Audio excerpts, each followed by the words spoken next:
ABC Listen. Podcasts, radio, news, music, and more.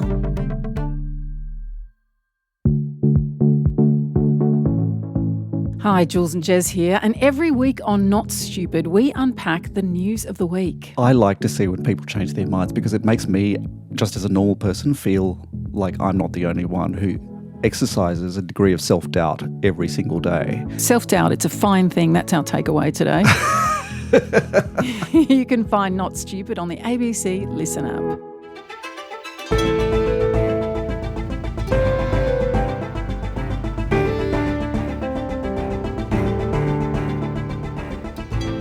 Breaking up can be hard and fascinating to watch from afar.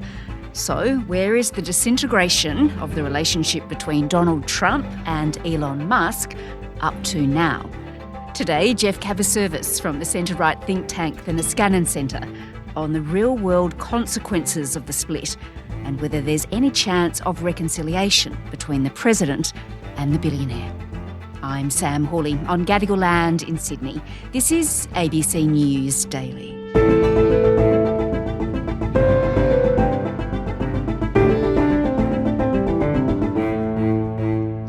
I'm very disappointed in Elon. I've helped Elon a lot. People leave my administration. Some of them embrace it and some of them actually become hostile. I don't know what it is. It's sort of Trump derangement syndrome, I guess they call it. Within hours of his Oval Office comments, their once close relationship had disintegrated. The world's richest man firing back in a barrage of hostile posts on X. Mr. Musk, until recently a major ally of the president, continues to publicly criticise a government spending bill, even agreeing that Mr. Trump should be impeached and replaced by Vice President J.D. Vance. Donald Trump also fired off on his Truth Social platform. He posted, "I asked him to leave. I took away his EV mandate and he just went crazy." Elon Musk then claimed that Trump is in the files about child sex trafficker Jeffrey Epstein, tweeting, "That is the real reason they have not been made public." Geoff, talk about a clash of the titans, if we could put it that way. How would you describe the last few days? Well, it's good to be with you, Sam. And of course, this feud between Donald Trump and Elon Musk is causing plenty of amusement for anyone who pays attention to U.S. politics. The memes practically write themselves. Yes. Is this alien versus predator? Is this the gayest thing to have happened during the whole of Pride Month so far? It's amusing, but it's also quite consequential in the sense that Elon Musk is not just the richest man in the world, but somebody whose businesses directly impacts U.S. national security and the fate of global affairs. And of course, Donald Trump is the most powerful man possibly in the world. So it's entertaining, but it's also disturbing. So there is deeper implications to all of this.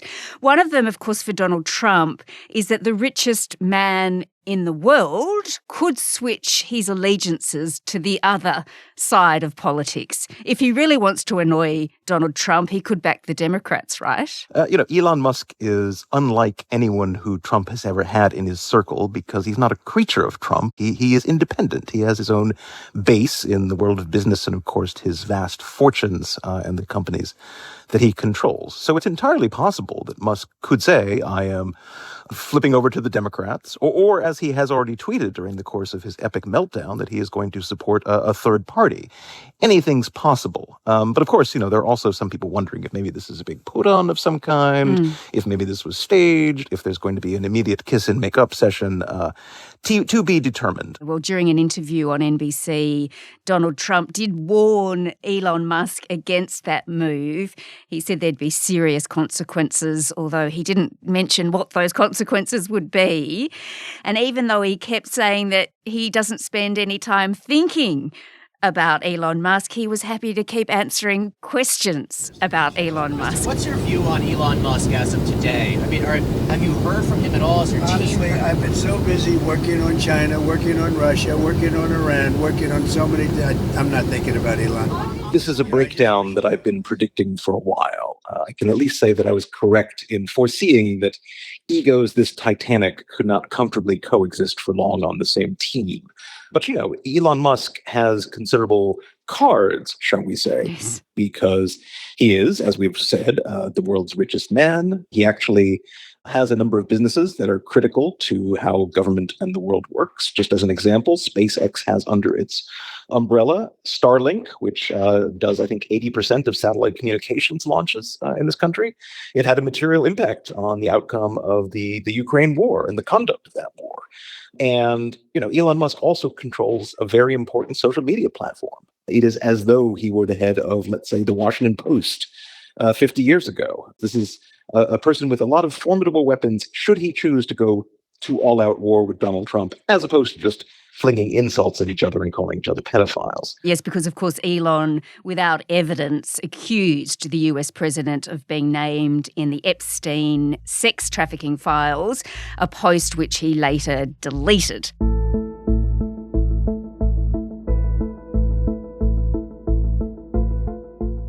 So let's just delve a bit further, though, into what Elon Musk could actually do to harm President Trump.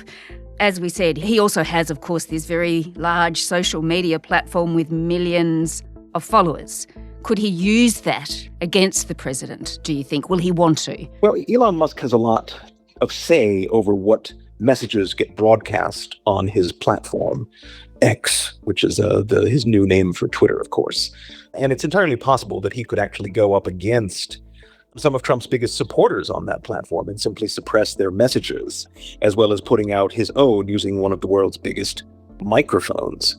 But that's an entirely foreseeable outcome. And of course, as we mentioned, he could also set up a new political party, support the Democrats. Well, Elon Musk doesn't really have a lot of followers among Democrats. And in fact, a lot of people on the left have fled his platform for Blue Sky and others.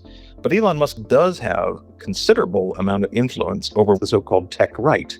Elon Musk is one of the biggest beasts in Silicon Valley, and a lot of people do look up to him and have followed his lead in being willing to support Donald Trump, even despite the fact that Silicon Valley's institutional political perspective, if that makes sense, is really quite different from Trump's populism. So there's a lot of points of stress in politics that if Elon Musk chooses to exacerbate them, could widen the divides within the Trumpian coalition, such as it is. And that might or might not benefit the Democrats. It's hard to say, but it at least would weaken Trump. All right. Well, there's also, of course, a number of ways that Trump could also make life very difficult for Elon Musk. You mentioned SpaceX. Donald Trump, he's threatened to tear up all of the contracts that Musk companies have with the federal government. And that includes, of course, SpaceX. Can Trump actually do that, do you think? Well, Trump has certainly threatened other institutions with the withdrawal of federal funds, most notably Harvard University, which stands to lose close to $3 billion if Trump's actions are upheld by the courts. So that's certainly not an idle threat to take action against Elon Musk's companies. Certainly, SpaceX would be the most vulnerable to that kind of Trumpian threat because, they get something on the order of $20 billion a month from the federal government. And in many ways, Trump's threat, it would really matter, would not just be to withhold funds from SpaceX, but actually to nationalize it. And Steve Bannon, who is in so many ways Elon Musk's antagonist, has actually called for Trump to do just that. And, there's a real argument that somebody who does so much of the United States rocketry business, who has such an incredible sway over its Starlink and satellite apparatus, who in many ways is almost a sovereign entity at this point, you could make a real argument that nationalization of SpaceX should happen. And I'm sure you would actually find a lot of Democrats supporting that motion as well. Trump could also suspend his security clearances, right? Which would make life somewhat difficult. Trump in extremis could even deport Elon Musk, who, after all, is from another place, shall we say. Yeah, and Steve Bannon, a former advisor to Trump, he's actually raised that, hasn't he? He has indeed. That Donald Trump should investigate the immigration status of Elon Musk, even though, of course, he is an American citizen. Right.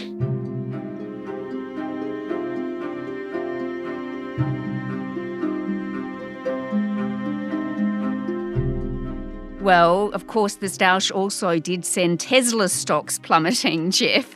So that's another way, I suppose. This could harm Elon's business operations. And also, Trump could tighten regulations, couldn't he, to make it harder for Elon to do business? Sure. It's been interesting to see the way the narrative has shifted over the last several months since Elon Musk came aboard.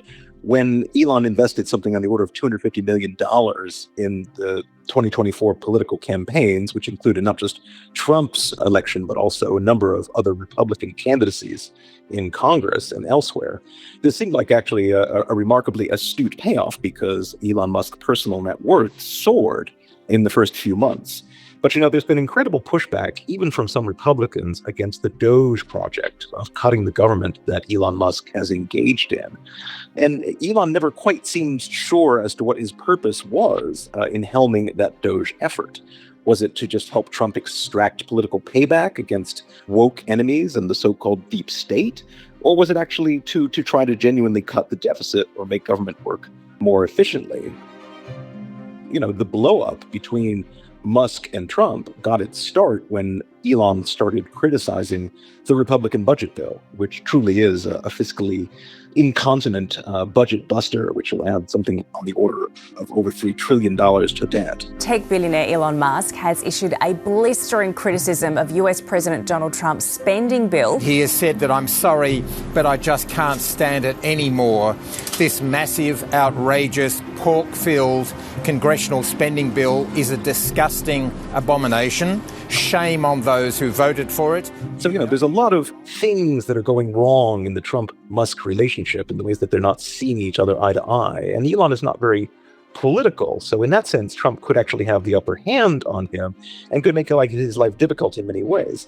And since you mentioned Tesla, Tesla's stock has really cratered in recent months. People on the left really don't want to be associated with Elon Musk, but the right has never gone in for electric vehicles in the first place. And even Donald Trump shilling for Teslas on the White House lawn hasn't really done much to encourage people on the right to buy Teslas, and one would imagine that they will be even less willing to do that now. Yeah, and Donald Trump, of course, says he's going to sell his Tesla. I wonder if this might be better for Tesla, then Elon might have somewhat of a recovery when it comes to Tesla if he's not so closely associated with Donald Trump. It's kind of amusing, like I say, this sandbox quarrel of these two extremely powerful men flinging poo at each other. But, let's not forget that the United States is no longer the world's unquestioned superpower. It no longer, in some sense, has the luxury to actually engage in this kind of infantile behavior. Yeah. We are facing a serious technological threat from China, which undoubtedly will translate into global mastery of some kind. And frankly, Elon Musk's Tesla is also losing shares, not just because of politics, but because it's actually lost the technological edge to some of these other Chinese companies. And the same is true of a number of critical technology areas where the United States is almost visibly falling behind China, and certainly our manufacturing capability. We've now been dwarfed by China, which is why Tesla does so much of its manufacturing in China. So one hopes that cooler heads are going to prevail, and I strongly suspect that both Trump and Musk are looking for ways to back down from this feud, but that doesn't mean that the political alliance that existed between them can be resurrected. Yeah, I was going to say, is there a way back from the brink?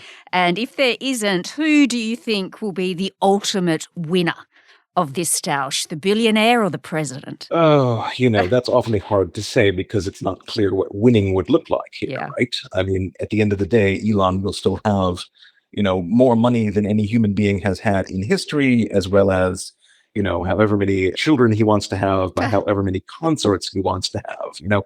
One suspects Elon will be fine. And at the end of the day, Donald Trump will still be president as well, and it's unlikely that the Republican Party is going to get out from under his brand of populism anytime soon, whether or not he chooses to run for a third term in 2028, despite the constitutional prohibition on that happening. So it's hard to say who is actually going to come out winners, but I think there's a fair case to be made that they were stronger together than they will be apart, and that they will never quite wield the same power and influence, or even be able to affect the cultural vibes in quite the same way. Geoff Kabaservice is from the Niskanen Center, a centre-right think tank based in Washington, D.C. This episode was produced by Sydney Peed. Audio production by Adair Shepherd. Our supervising producer is David Cody. I'm Sam Hawley. Thanks for listening.